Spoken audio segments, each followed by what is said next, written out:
Good morning students. तो बच्चों हम क्लास 11th की अकाउंटेंसी में जनरल एंट्री कर रहे थे।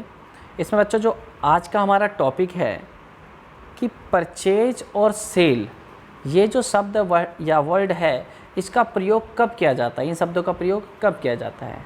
परचेज को बच्चों हिंदी में कहते हैं क्रय करना यानी खरीदना, और सेल को क्या कहते हैं, विक्रय यानी कि बेचना। ठीक है बच्चों। तो बच्चों इस टॉपिक को समझने के लिए हम कुछ एग्जाम्पल्स की हेल्प लेंगे जिससे आपको और ईज़िली बिल्कुल ये समझ में आ सके। देखिए बच्चों, पहले एक एंट्री बताइए। हमने कार परचेज करी है ₹4 1,00,000। तो बच्चों आपने कार परचेज करी है और आपको याद होगा कार कौन से अकाउंट के अंदर कवर होती है बच्चों, रियल अकाउंट के अंदर। रियल अकाउंट बच्चों क्या होता था बच्चों, रियल अकाउंट के अंदर क्या था, एसेट्स से रिलेटेड बातें होती। एसेट्स यानी कि जैसे एसेट्स कार है, क्या रूल था बच्चों उसका, गोल्डन रूल क्या था, debit what comes in, credit what goes out. कि अगर कोई भी संपत्ति आपके पास आए तो डेबिट, और कोई भी संपत्ति यानी एसेट्स आपके पास से जाए तो क्रेडिट। तो बच्चों आपने कार परचेज किया है तो कौन सी संपत्ति आपके पास आ रही है, कार आपके पास आ रही है, तो कार अकाउंट डेबिट, और टू आपके पास से जा क्या रहा है, कैश जा रहा है, जा क्या रहा है, कैश। ठीक है बच्चों, कैश आ रहा है। तो एंट्री क्या हो जाएगी, car account debit to cash account. क्या बच्चों इसमें हमने कहीं परचेज वर्ड यूज़ किया क्या, एंट्री में चेक कीजिए, कहीं भी डेबिट में क्रेडिट में नहीं किया। ठीक है बच्चों, आगे करते हैं नेक्स्ट एग्जांपल। बच्चों आपने क्या किया, गुड्स परचेज किया ₹70,000, 70,000 रुपये के आपने गुड्स परचेज किए। तो बच्चों इसको आगे करने से पहले ये समझते हैं कि गुड्स है क्या, ये गुड्स क्या है बच्चों। ठीक है, तो बच्चों जिस चीज़ का हम बिजनेस करते हैं वो हमारे लिए क्या होता है, गुड्स। मान लीजिए आप फर्नीचर का बिजनेस करते हैं, वो आपके लिए गुड्स है। मान लीजिए आप फ्रिज वगैरह या कोई इलेक्ट्रिक जो मटेरियल कोई सामान है उसका बिजनेस करते हैं, वो आपके लिए गुड्स है बच्चों। या कोई दरी कंबल वगैरह कुछ भी बच्चों, जिस भी चीज़ का हम बिजनेस करते हैं वो हमारे लिए क्या होता है, गुड्स होता है। ठीक है बच्चों, ध्यान रखिएगा। तो बच्चों आपने गुड्स परचेज किया ₹70,000, 70,000 रुपये का बच्चों आपने गुड्स परचेज किया। तो क्या एंट्री होगी, परचेज अकाउंट डेबिट। और आपने परचेज किया, चाहे कुछ भी परचेज करो बच्चों, तो कैश तो हमारे पास से जाएगा, तो क्या हो जाएगा, टू कैश अकाउंट, टू क्या हो जाएगा, कैश अकाउंट। तो बच्चों क्या एंट्री होगी गुड्स परचेज की, purchase account debit to cash account. तो यानी हमने क्या सीखा यहाँ पर कि यानी परचेज वर्ड केवल तभी यूज किया जाएगा जब साथ में क्या होगा, गुड्स। ओके, जरा पिछले क्वेश्चन के अंदर देखिएगा कि इसमें भी तो परचेज वर्ड था, बट क्या हमने परचेज वर्ड कहीं यूज किया क्या, नहीं, क्योंकि यहाँ क्या नहीं था, यहाँ पे बच्चों गुड्स नहीं था। ओके, तो बच्चों ध्यान रखिएगा, परचेज वर्ड केवल तभी यूज किया जाएगा जब साथ में क्या हो, गुड्स हो। इसी तरह से बच्चों सेल के बारे में डिस्कस करते हैं एग्जाम्पल्स के हेल्प से। बच्चों आपने फर्नीचर सोल्ड किया यानी फर्नीचर बेच दिया बच्चों, कितने में, 9,000 रुपीज़, 9,000 में फर्नीचर बेचा। एक बात हमेशा ध्यान रखिए बच्चों कि आप कुछ भी बेचो, कुछ भी बेचोगे आप, ये सेल से ही बना है, सोल्ड। तो कुछ भी बच्चों अगर आप बेचते हैं तो कैश तो आपके पास बच्चों आएगा। फर्नीचर बेचो, स्कूटर बेचो या गुड्स बेचो, कुछ भी बेचो बच्चों, तो आपके पास तो कैश तो आना ही आना है। तो कैश अकाउंट डेबिट टू चला क्या जाएगा बच्चों आपके पास से, फर्नीचर। तो कैश आया और चला क्या गया, फर्नीचर। तो cash account debit to furniture. क्या बच्चों इसमें कहीं सेल वर्ड यूज किया क्या हमने, कहीं सेल वगैरह कहीं एंट्री में देखिए सेल वर्ड यूज किया क्या, नहीं किया। Next example, goods sold. बच्चों आपने क्या बेचा, गुड्स बेचा। गुड्स बेचा आपने कितने का बच्चों, 12,000 रुपये का, 12,000 रुपीज़ का। तो बच्चों आपने गुड्स बेचा है तो क्या एंट्री होगी, कैश अकाउंट डेबिट। बच्चों आपको बताया आप कुछ भी बेचो, गुड्स बेचो, फर्नीचर बेचो, कुछ बेचो, तो आपके पास क्या आएगा, कैश आएगा। Cash account debit to sales account, to क्या हो जाएगा बच्चों यहाँ पे, सेल्स अकाउंट। अच्छा बच्चों सेल्स अकाउंट क्यों लिखा हमने यहाँ पर, क्योंकि यहाँ पे क्या है, गुड्स है। तो हमने ये सीखा बच्चों कि परचेज और सेल वर्ड केवल तभी यूज किए जाएंगे जब साथ में क्या हो, गुड्स हो। परचेज और सेल वर्ड केवल तभी यूज किए जाएंगे जब साथ में क्या हो, गुड्स हो।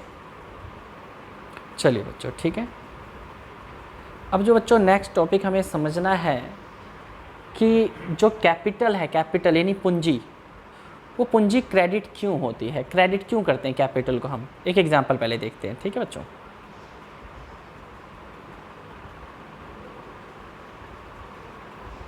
देखिए सियाराम। बच्चों यहाँ पे जो सियाराम है वो बिजनेस का ओनर है, मालिक है। ठीक है। सियाराम स्टार्ट कर रहा है बिजनेस को 5 लाख रुपए लगा करके। मालिक ने 5 लाख रुपए लगा के बिजनेस स्टार्ट किया। क्यों बच्चों, आपको पता है कोई भी बिजनेस स्टार्ट करना होता है तो पहले कैपिटल पूंजी तो आपको लगानी पड़ेगी, ठीक है बच्चों।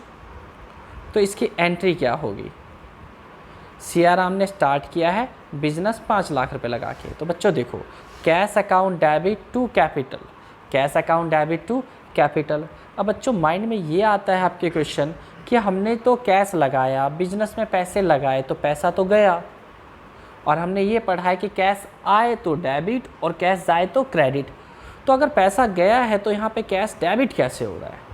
तो बच्चों इसकी एंट्री क्या होगी, एक बार मैं दोबारा बता दूँ। Siyaram start business with ₹5 lakh, यानी 5 लाख रुपए के साथ बिजनेस स्टार्ट किया।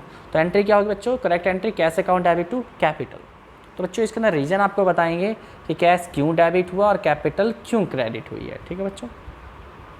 चलिए एक छोटा सा डायग्राम बच्चों जो कि आपको बहुत ईजिली समझ में आएगा इससे, ठीक है ना। तो देखिए बच्चों यहाँ पे दो पर्सन हमने यहाँ पर रखा है, एक बिजनेस है और एक बिजनेस मैन है। एक बिजनेस यानी जो व्यवसाय है वो, और एक उसका जो मालिक है वो, ठीक है बच्चों। बिजनेस का मतलब जैसे कि आपको एग्जांपल दूं, और बिजनेसमैन का आपने बच्चों रिलायंस कंपनी का नाम तो सुना ही होगा। रिलायंस कंपनी परसेंटेज बच्चे जैसे आपको पता है जियो सिम वगैरह जैसे यूज़ कर रहे हैं, रिलायंस का ही जियो है, रिलायंस पेट्रोल पंप वगैरह बहुत सारे बिजनेस हैं इनके जो भी है।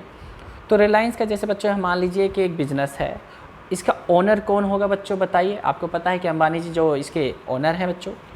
तो बच्चों देखो एक बिजनेस है और एक बिजनेसमैन है, और बच्चों आप इसके अंदर क्या हो, आप एक अकाउंटेंट हो। आप कौन हो, अकाउंटेंट हो, ठीक है बच्चों। आप अकाउंट्स कर रहे हो, आप अकाउंटेंट हो। और अकाउंटेंट जी जो आपकी जॉब लगी है यहाँ इस रिलायंस कंपनी में जॉब लग गई आपकी, ठीक है, आप अकाउंटेंट बन गए वहाँ पर। अब बच्चों जो एक बात बताइए, अगर आपसे कोई पूछता है कि हाँ भाई बताइए क्या कुछ कर रहे हो आजकल, क्या कुछ मतलब कहाँ लगे हुए हो, तो आप कहते हो कि भाई मैं यहाँ पर अंबानी जी के पास लगा हुआ हूँ, ये कहते हो, या ये कहते हो कि भाई मैं रिलायंस कंपनी के अंदर अकाउंटेंट हूँ। आप यही कहते हो, रिलायंस कंपनी में अकाउंटेंट हूँ। कंपनी का नाम आप लेते हैं, फर्म का, बिजनेस का नाम आप लेते हैं बच्चों, ठीक है। तो बच्चों चलिए आप अकाउंटेंट हैं, और अकाउंटेंट जी एक बात बताइए, आपको सैलरी कौन यहाँ पे प्रोवाइड करेगा, सैलरी कौन देगा आपको यहाँ पर। सैलरी बच्चों आपको बिजनेस के द्वारा मिलता है, ठीक है, बिजनेस के द्वारा, व्यवसाय के द्वारा दिया जाता है, ना कि बिजनेसमैन के द्वारा, ठीक है बच्चों। तो आपको बच्चों बिजनेस ने यहाँ पर सैलरी दी बच्चों, ठीक है। तो एक बात बताइए, एक बात हमेशा ध्यान रखिएगा कि जो बिजनेस और बिजनेसमैन है इन दोनों को सेपरेट एंटाइटी यानी कि अलग अलग समझा जाता है, अलग अलग माना जाता है अकाउंट्स के पॉइंट ऑफ व्यू से, ठीक है बच्चों। जो अकाउंट्स के पॉइंट ऑफ व्यू से इनको अलग अलग माना जाता है, but legal point of view से दोनों अलग अलग नहीं है। लीगल पॉइंट ऑफ व्यू से दोनों अलग अलग नहीं है बच्चों, इस बात को ध्यान रखिएगा, ठीक है। फिलहाल अकाउंट्स के पॉइंट ऑफ व्यू से हम बात करते हैं बच्चों कि बिजनेस और बिजनेसमैन दोनों अलग अलग होते हैं, और जो हम जॉब कर रहे हैं अकाउंटेंट, हम कहाँ पर हैं, बिजनेस के पास हैं। तो बिजनेस हमारे को सैलरी देती है। तो बच्चों इस बात को ध्यान रखिएगा, हम बिजनेस के खर्चे को अपना खर्चा मान करके करते हैं, बिजनेस की इनकम को अपने इनकम मान करके अकाउंट्स का वर्क करते हैं, ठीक है बच्चों, ध्यान रखिएगा इस बात को। तो एक तरह से हमने अपने आप को क्या मान लिया, बिजनेस। यहाँ बिजनेस कौन है बच्चों, हम हैं। बिजनेस कौन है यहाँ पर, हम हैं। बिजनेस कंपनी जो भी है बच्चों, ठीक है, यहाँ पे हम हैं। तो एक बात बताइए बच्चों, आपको नॉर्मली है किसी भी बिज़नेस को स्टार्ट करने के लिए किस चीज़ की ज़रूरत होती है। किसी भी बिज़नेस को स्टार्ट करने के लिए कैपिटल की ज़रूरत होती है। किसकी ज़रूरत होती है, कैपिटल की ज़रूरत होती है बच्चों, ठीक है। और ये कैपिटल हमें यहाँ पे कौन प्रोवाइड करवाते हैं, कैपिटल हमें कौन देता है यहाँ पे, बिजनेसमैन। बिजनेसमैन ने जो ये कैपिटल है किसको दे दिया, बिजनेस को। बिजनेस का मतलब किसको, हमको, यानी हमारे को, ठीक है बच्चों। बिजनेसमैन ने क्या दिया, कैपिटल दिया, और कैपिटल किसको दे दिया, बिजनेस को दिया। बिजनेसमैन ने कैपिटल किसको दिया, बिजनेस को दिया। बिजनेस को यानी कि हमको दे दिया, यानी हमारे को उसने कैपिटल दिया, जिसे क्या कहते हैं, पूंजी कहते हैं कैपिटल को हिंदी में। तो बच्चों हमारे पास पैसा आया या नहीं आया, हमारे पास कैश आया या नहीं आया, बिल्कुल सही, हमारे पास कैश आया, और कैश आए तो डेबिट, इसीलिए बच्चों कहते हैं कैश अकाउंट डेबिट। और टू उसने क्यों लगाया, क्योंकि उसकी क्या है, कैपिटल, ठीक है बच्चों। तो आपने जो यहाँ पे देखा था बच्चों कि सियाराम स्टार्ट कर रहा है बिजनेस 5 लाख रुपए लगा करके। तो सियाराम तो मालिक है बच्चों, यहाँ ओनर है। उसने जो ये 5 लाख रुपए लगाए हैं बच्चों, वो किसके पास आए, बिजनेस के पास। और बिजनेस कौन है, हम हैं, यानी कैश हमारे पास आया। इसी वजह से हम कहते हैं कैश अकाउंट डेबिट, और टू क्यों, टू कैपिटल है, टू किस फॉर्म में लगाया उसने, कैपिटल के फॉर्म में लगाया। चलो फिर भी बच्चों ये क्लियर कर देते हैं कि कैपिटल क्रेडिट क्यों हुआ। वापस अपने पॉइंट पे, ठीक है बच्चों। तो किसी भी बिजनेस को स्टार्ट करने के लिए किस चीज़ की जरूरत होती है, कैपिटल। वो कैपिटल कौन देता है, बिजनेसमैन देता है कैपिटल। तो बच्चों फ्री में नहीं देता हमारे को, बदले में हम उनको क्या देते हैं, बिजनेसमैन को interest on capital. Interest on capital यानी पूंजी पे ब्याज। अब हमने किसी को ब्याज दिया बच्चों, तो हमारे लिए क्या हो गया, एक्सपेंस, खर्चा, और सारे खर्चे क्या होते हैं, डेबिट। ठीक है बच्चों, ये फ्यूचर में आपके काम आएगा ये पॉइंट कि इंटरेस्ट ऑन कैपिटल क्या होता है आपके लिए, खर्चा होता है, एक्सपेंस होता है, इसलिए डेबिट करते हैं। क्योंकि हमें पता होना चाहिए लॉजिक क्या है, रीज़न क्या है कि आखिर इंटरेस्ट ऑन कैपिटल को हम डेबिट क्यों करते हैं। क्यों कि बिजनेसमैन ने हमें कैपिटल दिया और हमने इसको क्या दिया, इंटरेस्ट ऑन कैपिटल दे दिया। तो हमारे लिए खर्चा है, एक्सपेंस है, और एक्सपेंस है तो बच्चों हम क्या करेंगे, इसे डेबिट करेंगे। ओके, अब बच्चों बात करते हैं कैपिटल को क्रेडिट क्यों किया। तो बच्चों हमेशा एक बात ध्यान रखिएगा, जो कैपिटल होती है हमारी लायबिलिटी होती है। चलिए ज़रा सोचिए, अगर आपने किसी से 100 रुपये उधारी लिए तो आज नहीं तो कल तो आपको उसे रिटर्न करना होता है, तो इसी वजह से वो हमारी लायबिलिटी होती है बच्चों। ठीक है, इसीलिए बच्चों जो कैपिटल है वो हमारी लायबिलिटी है, जिम्मेदारी है, उत्तरदायित्व है कि हमें इसे वापस करना होता है। और सारी लायबिलिटीज़ हमेशा क्या होती हैं, क्रेडिट। ठीक है बच्चों, तो हमने 2 पॉइंट क्या सीखा है बच्चों, यहाँ पर हमने ये सीखा कि इंटरेस्ट ऑन कैपिटल खर्चा होता है, एक्सपेंस होता है, और इसे क्या करते हैं, डेबिट। कैपिटल हमारी लायबिलिटी होती है और लायबिलिटी हमेशा क्या होती है, क्रेडिट होती है। ठीक है बच्चों, अभी कन्फ्यूजन नहीं रहेगी। और बच्चों आपको प्रैक्टिस करने के लिए हमने कुछ क्वेश्चंस नीचे दिए हैं जो अभी डिस्कस करेंगे।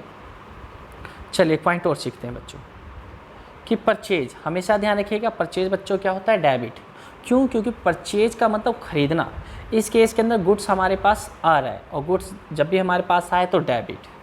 परचेज रिटर्न यानी जो आपने ख़रीदा था, शॉर्ट फॉर्म में PR आप कह सकते हो बच्चों, यानी आपने जो ख़रीदा था बच्चों वो आप उसको क्या कर रहे हो, रिटर्न कर रहे हो।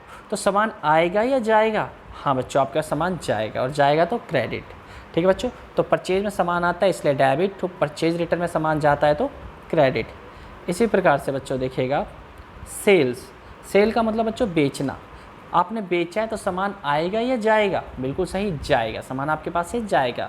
बच्चों यहाँ पे हम गुड्स की बात कर रहे हैं, कैश की बात नहीं कर रहे हैं, ठीक है ना, ओनली गुड्स की बात कर रहे हैं। तो जब हमने सेल किया तो गुड्स जाएगा, और जाएगा तो हम बच्चों क्या करेंगे, इसे क्रेडिट करेंगे। ठीक है, और वही सामान जो बच्चों हमने सेल किया था वो रिटर्न आ जाए, वापस आ जाए, तो आ गया तो इसे हम क्या करेंगे, डेबिट करेंगे। ओके, ठीक है बच्चों, बाकी मैंने इसे नीचे लिख दिया, आप इसको नोट कर लीजिएगा। अब बच्चों कुछ क्वेश्चन है जो कि आपको प्रैक्टिस करने हैं। ठीक है बच्चों, जैसे जनरल एंट्री है कि मनोहर लाल है, उसने स्टार्ट किया है बिजनेस कैश लगा के। तो बच्चों मनोहर लाल तो मालिक हो गया, ओनर हो गया, तो इसने कैश लगाया, तो कैश किसके पास आया, हमारे पास। कितना, 60,000। तो cash account debit to capital. Furniture purchase किया बच्चों, तो हमारे पास क्या आएगा, फर्नीचर, हो जाएगा क्या, कैश। ठीक है, furniture account debit to cash. तो इस तरह से बच्चों ये जो क्वेश्चन है आप इनकी प्रैक्टिस करेंगे। 2 क्वेश्चन रख दिए आपके पास यहाँ पे, और इसका सॉल्यूशन भी दे दिया है बच्चों ताकि आपको दिक्कत ना हो। ठीक है बच्चों, तो कल बच्चों हम नेक्स्ट टॉपिक करेंगे। ओके, ठीक है बच्चों, प्रैक्टिस करें आप इनके।